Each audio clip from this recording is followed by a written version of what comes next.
నీకు నేను నాకు నువ్వు మున్సిపల్ ఎన్నికల్లో కమల వికాసానికి గులాబీ పాటలట 100% ఇది వాస్తవం. సో బలహీన స్థానాల్లో ఒకరికొకరు మద్దతు. కాంగ్రెస్ ఓడించడమే రెండు పార్టీల ప్రధాన లక్ష్యం. సొంత క్యాడర్ నిర్ణయమా హైకమాండ్ ఆదేశాల? సొంత క్యాడర్ నిర్ణయం అంటూ ఏముండదు. అది 100% హైకమాండ్ నుంచే వచ్చినాయి వీళ్ళకి ఆదేశాలు. సో బీఆర్ఎస్ పార్టీని కాపాడుతున్నది ఇప్పుడు బీజేపీయే 100%. సో రాజకీయ వర్గాల్లో చర్చనీయాంశమైన వ్యవహారం మున్సిపల్ ఎన్నికల వేళ రాజకీయ సమీకరణాలు రోజు రోజుకి మారుతున్నాయి. పైకి విమర్శలు చేసుకుంటున్న బీజేపీ బీఆర్ఎస్ లోపాయకారి ఒప్పందంతో ముందుకు సాగుతున్నట్లు చర్చ జరుగుతున్నది. 100% ఇది కరెక్ట్. బీజేపీ బీఆర్ఎస్ లోపాయకారి ఒప్పందంతో వీళ్ళు ముందుకు పోతా ఉన్నారు. ఎందుకు అంటే ఇప్పుడు మీరు గమనించండి, కరీంనగర్ కార్పొరేషన్ లో బీజేపీ దూకుడు మీద ఉన్నది, నిజామాబాద్ కార్పొరేషన్ లో బీజేపీ దూకుడు మీద ఉన్నది. సో అక్కడ ఎట్లయినా సరే బీజేపీ పాగా వేయాలని చెప్పేసి ప్లాన్ చేస్తూ ఉంది. అయితే కరీంనగర్లో బీఆర్ఎస్కు బలం లేదా?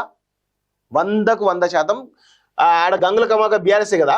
మరి బీఆర్ఎస్ ఎందుకు ఆ కార్పొరేషన్ పై ఫోకస్ పెట్టలేదు అంటే కరీంనగర్ని ఎట్లయినా సరే బీజేపీకి అప్పచెప్పాలని బీఆర్ఎస్ పార్టీ ఆలోచిస్తూ ఉంది. ఒకవేళ బీజేపీ కనుక తక్కువ సీట్లు వస్తే బీఆర్ఎస్ పార్టీ మద్దతుతోటి మేయర్ పీఠానికి కైవసం చేసుకుంటుంది. ఇది 100% కరెక్ట్. ఇప్పుడు నిజామాబాద్లో ఉంది, నిజామాబాద్ కూడా అదే పరిస్థితి, బీజేపీ బలంగా ఉంది. సో అక్కడ బీఆర్ఎస్ పార్టీ లేదా? 100% బీఆర్ఎస్ పార్టీ కూడా బలంగానే ఉన్నది. కానీ ఆ నిజామాబాద్ కార్పొరేషన్ బీజేపీకి అని చెప్పేసి బీఆర్ఎస్ పార్టీ వెనకడుగు వేస్తూ ఉంది. అరకొర సీట్లు గెలిస్తే బీఆర్ఎస్ మద్దతు బీజేపీ మేయర్ పీఠం కైవసం చేసుకోని చెప్పేసి ప్లాన్ చేస్తూ ఉంది. ఇది జరుగుతున్నటువంటి తంతు. 100% బీజేపీ బీఆర్ఎస్ లోపాయకారి ఒప్పందంతో పనిచేస్తున్నాయి. ఇప్పుడు చిన్న చిన్న మున్సిపాలిటీలలో బీజేపీ బలంగా లేదు. సో అక్కడ ఎక్కడో ఒక దగ్గర అక్కడ కొన్ని వార్డులు గెలవాలని దానిలో ప్రయత్నం చేస్తున్నారు. సో ఇదే విధంగా మహబూబ్ నగర్ కావచ్చు, అదేవిధంగా ఇటు మంచిర్యాల కావచ్చు. సో ఇవన్నీ కూడా లోపాయకార ఒప్పందంతో మొత్తం బీజేపీకి పరోక్షమైనటువంటి మద్దతు ఇస్తున్నట్టుగా చాలా స్పష్టంగా అర్థమవుతోంది.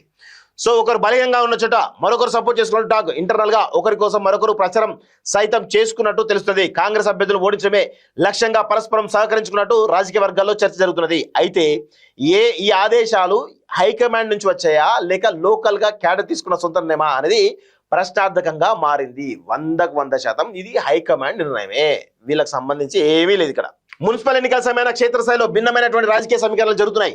పైకి కాంగ్రెస్ బీజేపీ విమర్శలు చేస్తున్న గులాబీ నేతలు అంతర్గతంగా మాత్రం కమలం పార్టీకి సపోర్ట్ చేస్తున్నట్టు ప్రచారం జరుగుతున్నది. అయితే ఈ పరిస్థితి అన్ని చోట్ల కనబడడం లేదు. ఎక్కడైతే తమ పార్టీ అభ్యర్థులు గెలిచే అవకాశం లేదో అక్కడ కమలం పార్టీ అభ్యర్థి విజయం కోసం కష్టపడుతున్నట్టు తెలుస్తుంది. అలాగే బీజేపీ బలహీనంగా ఉన్న చోట్ల ఆ పార్టీ నేతలు కారు పార్టీ విజయం కోసం పనిచేసినట్లు ప్రచారం జరుగుతున్నది. ఇరువురి టార్గెట్ కాంగ్రెస్. సహకారానికి సూత్రధారులు ఎవరు? మున్సిపల్ ఎన్నికల్లో బీజేపీ బీఆర్ఎస్ మధ్య నెలకొన్న అవగాహన వెనుక ఎవరున్నారనే అంశం ఆసక్తికరంగా మారింది. పార్టీ నాయకత్వమే తమ క్యాడర్కు అలాంటి సంకేతాలు ఇచ్చిందా లేదంటే క్షేత్రస్థాయి పరిస్థితుల మేరకు క్యాడర్ ఆ విధంగా వ్యవహరిస్తున్నారా అనేది కొంత జరుగుతూ ఉన్నది.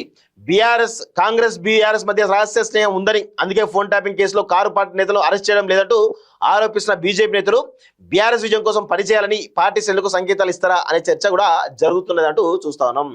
100% ఇద్దరు ఒకటే. దాంతోపాటు మోడీ, రేవంత్ రెడ్డి మోడీ కూడా ఒకటే, అందరూ ఒకటే.